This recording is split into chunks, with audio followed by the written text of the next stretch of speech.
I'm going to bring in Larry Culp. Shares of General Electric jumping this morning after beating earnings estimates. And by the way, it was a legitimate beat. It was not one of those paper beats. Why don't we have CEO Larry Culp come on right now? Larry, good to see you.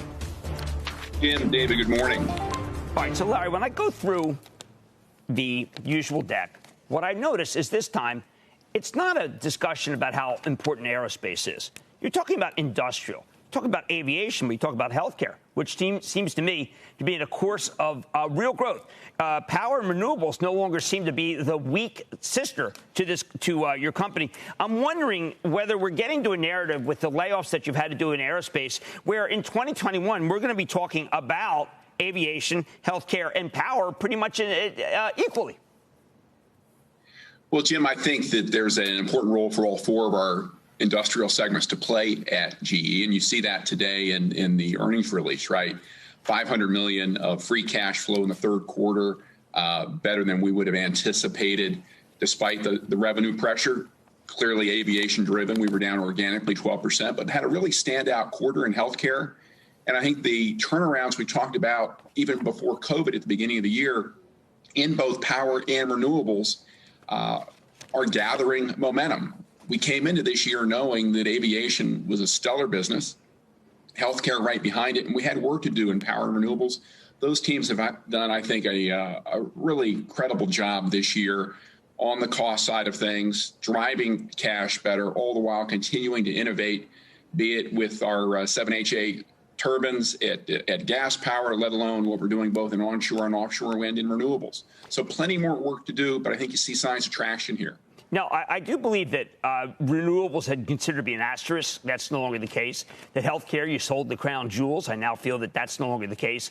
Is it possible that if you get, say, any sort of rebound in aerospace, that 2021 could be a very meaningful year for GE?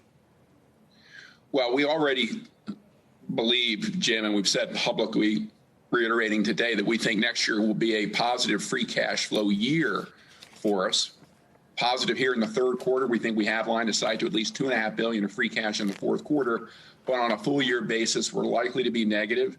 Next year, we think that turns positive, in no small part because of what's happening in renewables and power, right? We've got nice volume dynamics in wind, of course, but a host of legacy cost and project issues that we are working our way through, all the while investing in our offshore wind business. Excited about the wins with our Haliade X 13 megawatt platform. So that's a multi-year story in the making.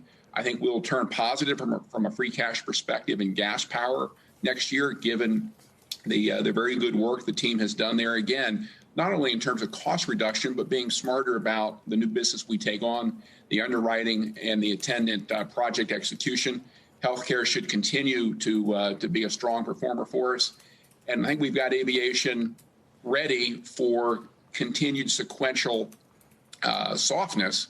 But if we get any sort of recovery in 21 or thereafter, I think we're poised to be full beneficiaries of that change. All right, so Larry, what would you say to people who say this is not sustainable? You took $1 billion of cost actions aviation year to date, $2 billion in cash actions, which basically says, they're trying to cut their way to prosperity. So therefore, don't trust this rebound. Well, I think that that's just plain wrong, Jim. If you look at the way we have run this business over the last 2 years, the way we have talked about the issues from the past, the way we're working our way through them, the improvements that we're making through the application of lean principles, really getting close to the businesses and making sure we're driving safety and quality, let alone delivery improvements for our customers, well before we talk about cost. Coupling that with GE's traditional strengths, not only in technology, but in global reach. This is a company with tremendous capabilities. We are far from our full potential. And I think what people hopefully get a glimpse of today is the building momentum we have toward realizing that full potential. It's a game of inches. We've said that all along. Much more work to do. But I think we're demonstrating traction. That bodes well for the future. We know COVID is an uncertainty, but we can't do anything about that. We're working on those things within our control. Right. Larry, it's David. Yeah, you can only control what you can. You can't control the duration or magnitude of the outbreak, unfortunately. You can only respond to it. One thing, of course, you mentioned is you've got, more than $2 billion in costs and $3 billion in cash actions. that are what I think you said 75% complete. Do you need to start again? I mean, is that going to be enough, given you can only control what you can control? Well, David, those are big actions, and you're right. We're about 75% of the way through that work. We think we'll finish most of that by the end of the year, which is part of the visibility we have around the at least $2.5 billion in cash we've talked about for the fourth quarter. But again, back to lean. In the spirit of continuous improvement, there is always opportunity. And while I don't think we have necessarily a restructuring effort on par with what we've done here in 2020, completing this work gives us line of sight to additional opportunities to continue to be more efficient with where we put money, be it reducing inventories, be it the way we think about capital expenditures, all the while making sure we are investing in those things that matter most for our customers and our investors, be that new technology, be that strengthening our commercial organizations, be it the sales and marketing folks, in addition to the field support teams that are with our customers every day. Well, you mentioned lean. Explain to people what that actually means. You said on the call it's the strongest common denominator. What does that mean? Well, I think when we talk about the transformation of GE, we're really talking about a lean transformation. And we're really just borrowing from the Toyota production system in these fundamental principles around focusing on the customer, eliminating waste, and always getting better, continuous improvement, Kaizen.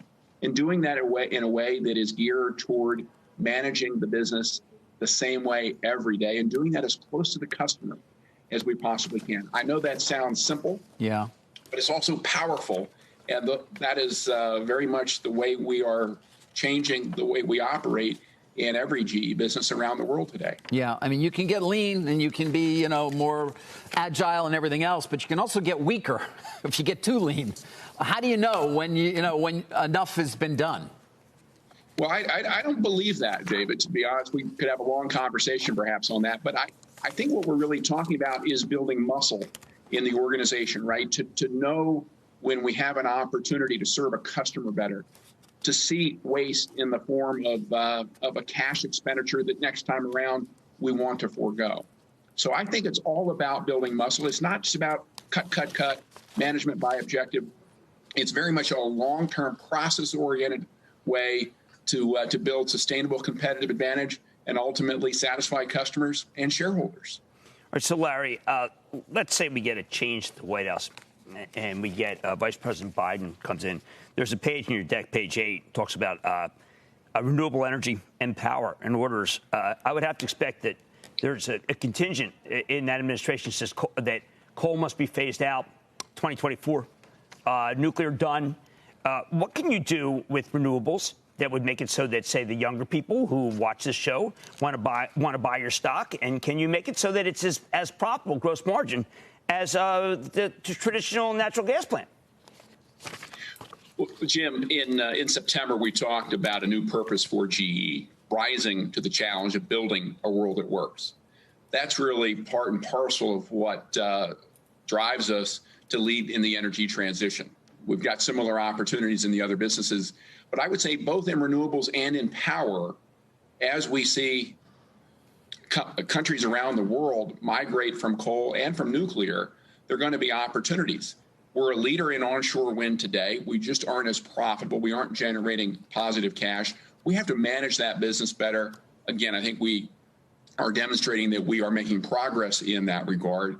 We think our gas business has an important role to play in support of the renewables as we move forward here, not only in terms of conventional gas turbines today, but also as countries and companies around the world look to find a role for hydrogen, which we have a tremendous and important experience in.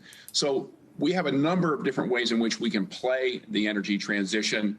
Our leadership in onshore wind is first amongst them. We just need to deliver better financial performance there, and we think that's possible. How are you doing versus Siemens and Philips in healthcare? And can you get segment margin from 16.8 up to, say, 2025, which would really change the total mosaic of GE? Well, Jim, we have a couple of formidable competitors in healthcare, no doubt. But when we sold the biopharma business as part of our deleveraging earlier this year, what was left behind was a $17 billion leader in precision health. And when we talk about precision health, what we're really referencing there is personalized medicine, more efficient delivery around the world. And we are as well positioned as any company to do that. You saw double-digit organic growth in that business in the third quarter, healthy operating margin expansion as well, just a standout quarter in that regard.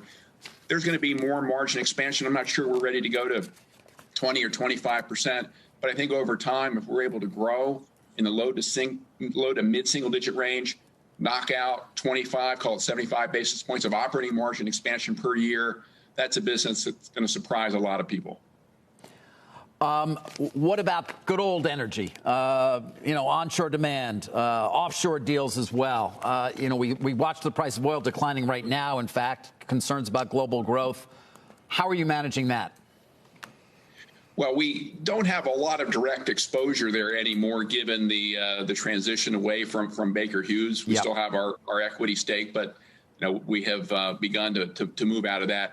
David, what our primary exposure is really in our gas power business, where our utilization of the installed base has been relatively consistent this year, despite COVID. We have seen some oil price pressure playing out in our services business, particularly in upgrades, where we thought we had some upgrade opportunities, particularly in the Middle East.